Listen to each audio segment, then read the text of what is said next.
আজ থেকে কয়েক বছর আগে কিছু বেঈমানের দলেরা সংসদের ভিতরে বলেছিল যে বাংলাদেশে ব্যাঙের ছাতার মতো কওমি মাদ্রাসা হয়েছে। বলেন নাউজুবিল্লাহ। আরো জোরে বলেন নাউজুবিল্লাহ। আল্লাহ উপরে আছেন, আল্লাহ তাআলা এই কথাকে পছন্দ করেন নাই, যার কারণে বর্তমানে ওই বেঈমানের দলগুলো বর্তমানে ব্যাঙের ড্যান্স শিখায়। আছে না নাই? ব্যাঙ কেমনে লাফায় এটা আবার স্কুলে শিখায়। আছে না নাই? আমরা বলে দিতে চাই, তোমরা তোমাদের স্কুল থেকে কোরআনকে সরিয়ে দিয়েছো, আল্লাহ রাব্বুল আলামিন তোমাদেরকে ব্যাঙের ড্যান্স শিখানোর জন্য তৈয়ার করে দিয়েছেন। ঠিক কিনা?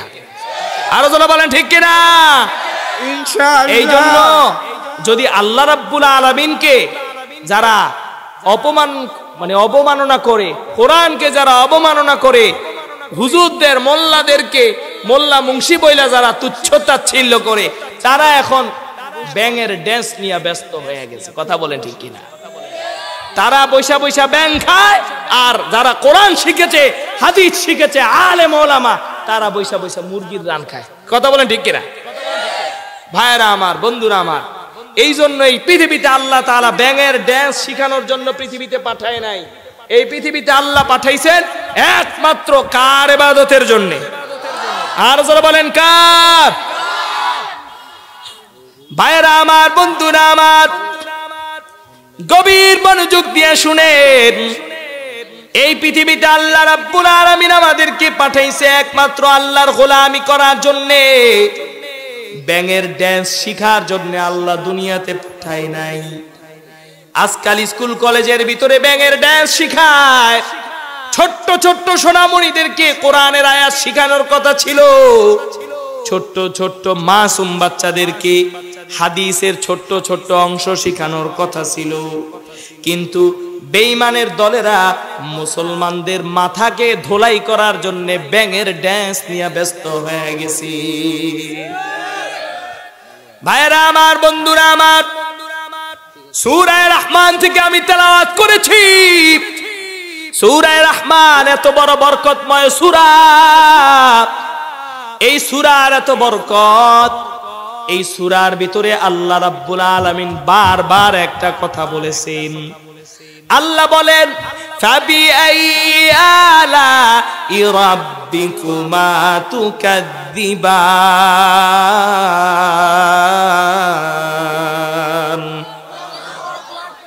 ভাইরা আমার, বন্ধুরা আমার, এই যে আমাদের চোখ, এই নিয়ামত কার? এই যে আমাদের দুইটা হাত, এটা কার নিয়ামত? এই যে আমাদের সুন্দর ঠোঁট, জিহ্বা, এটা কার নিয়ামত? এগুলা হচ্ছে আমার মাওলা পাকের নিয়ামত। আল্লাহ রাব্বুল আলামিন যেই বান্দাকে চক্ষু দেয় নাই, কিন্তু হাজার হাজার কোটি কোটি টাকা, বিলিয়ন বিলিয়ন ডলারের মালিক আল্লাহ তাকে বানাইছে, কিন্তু আল্লাহ তাকে দুইটা চোখ দেয় নাই। ওই বান্দাকে গিয়া বলবেন, ভাই তোমাকে আমি দুইটা চোখ দিব, বিনিময়ে তোমার সব সম্পত্তি দিতে হবে। আল্লাহর ওই বান্দা বলবে, আমার হাজার হাজার কোটি টাকা তুমি নিয়ে যাও, বিনিময় আমাকে দুইটা চোখ দিয়া দাও। বলেন ঠিক কিনা? এই চোখ আমাদেরকে কে দিয়েছেন? এই চোখ আল্লাহ থেকে নেওয়ার জন্য হাজার হাজার কোটি টাকা আল্লাহকে দেওয়া লাগে নাই। এই দুইটা হাত আল্লাহ থেকে পাওয়ার জন্য কোটি কোটি টাকা আল্লাহকে দেওয়া লাগে নাই। এই যে দুইটা ঠোঁট আল্লাহ দিয়েছেন, একটা জিহ্বা আল্লাহ দিলেন, এইগুলো আল্লাহ থেকে নেওয়ার জন্য আল্লাহ রাব্বুল আলামিনকে হাজার হাজার কোটি কোটি টাকা দিতে হয় নাই।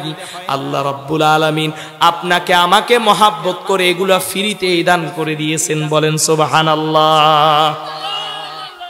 এই আল্লাহ পাক এই সূরা রহমানের ভিতরে বলেন, বান্দা আমি আল্লাহ যে তোকে চোখ দিলাম, আমি আল্লাহ যে তোকে হাত দিলাম, আমি আল্লাহ যে তোকে দুইটা ঠোঁট দিলাম, জিহ্বা দিলাম, দুইটা পা দিলাম, একটা কলিজা দিলাম, দুইটা কিডনি আমি আল্লাহ তোকে দিলাম, এর বিনিময় তুই আমার কোন নিয়ামতকে অস্বীকার করবি?